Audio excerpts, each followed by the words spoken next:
سلام خوش اومدین به این ویدیو و سایت دیگه.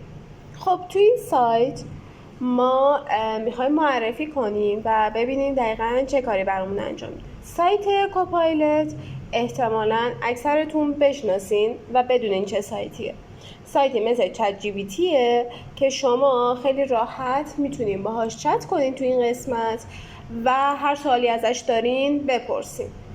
خب من چون میدونم اکثرتون با چت جی پی تی کار کردین، فقط میخوام فضا رو بهتون نشون بدم و بهتون بگم که چه قابلیت هایی داره و چه کارهایی میتونه بکنه. این قسمت یه همینطور که میدونین مسیج، یعنی شما این قسمت پیامتون رو میفرستین، انگار سوالی اگه داشته باشین. بعد این قسمت رو که کلیک کنین دو تا گزینه براتون میاره، کویک ریسپانس بهتون کمک رو میکنه که سریعتر جواب بهتون بده و برای مکالمه های هر روزه خوبه.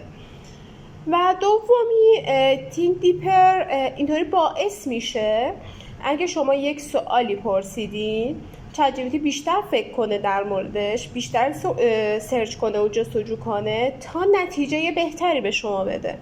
و حدودا 30 ثانیه طول میکشه که این ویدیو رو انگار 30 ثانیه طول میکشه که این نتیجه رو، ریزالت رو به شما بده.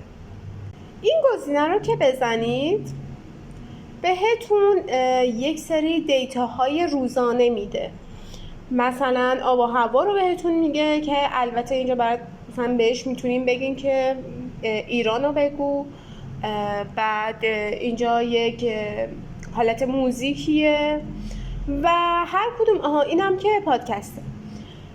خب اینجا ببخشید، اینجا بهتون یه ایده هایی میده که توی اکسپلوره، انگار اکسپلور کوپایلته و شما میتونید از اون ایده ها استفاده کنید، دقیقاً مثل اکسپلور خود چت جی پی تی. این قسمت که شما کلیک کنین میتونین عکسی یا ویدیویی آپلود کنین. بعد نیو که بزنین یه دونه نیوی جدید باز میشه. این قسمت میتونین با کوپایلت صحبت کنین صوتی. این قسمت رو که بزنین، این اولیو انگار اینو که بزنین این صفحه باز میشه و اگه روش بزنین دوباره بسته میشه. این قسمت میتونید یه کانورسیشن جدید باز کنین یا یک صفحه جدید باز کنین. این دوتا هم دقیقاً همونایی هستش که اینجا من روی این گزینه زدم و براتون آورد. این قسمت هم چون من کانورسیشنی نداشتم انگار برام چیزی نمیاره. حالا میخوام یک لوگو با کوپایلت بسازم، ببینیم که عملکردش چطوریه. خب من یه پرامپتی از قبل آماده کردم و اونو میخوام بدم به کوپایلت و ببینیم که انگار چه نتیجه‌ای به ما میده. این پرامپت در اصل یک انگار لوگو میسازه برای اسم مهیار رجبی و گفته مدرن باشه، مینیمال باشه، پرسونال برندش، نیمش اینه و حالا ببینیم که چه نتیجه‌ای به ما میده. شما هرچی توضیحات بیشتری داخل پرامپتتون بدین، انگار کوپایلت و هر هوش مصنوعی دیگه‌ای بهتون نتیجه بهتری میده.